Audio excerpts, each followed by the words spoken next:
we in 1999 all over again? Can we sustain this market top? We could be at the beginning of a new cycle here where we see a lot more growth from the biggest of the big companies in the United States because you haven't really seen the effects of artificial intelligence play out through the course of corporate America.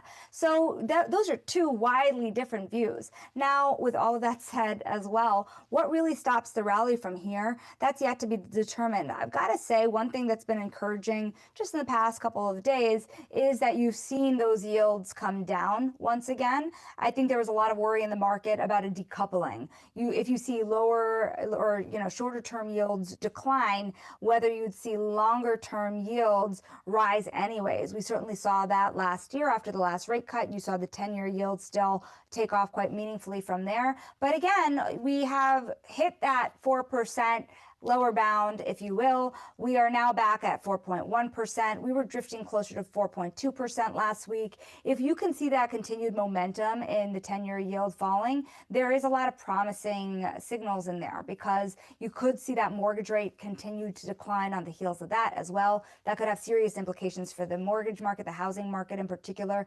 Unclear all the ways that will shake out in the economy, but it's better to see it fall than rise. And if we saw it rise materially, we would be watching for that 4.5, 4.6% level. Once we get to those levels, that's the place where you would expect more spillover to the equity market. We're not really worried about the 10-year at these levels, but if you saw them rise well above 4.5%, we would be having a much different conversation.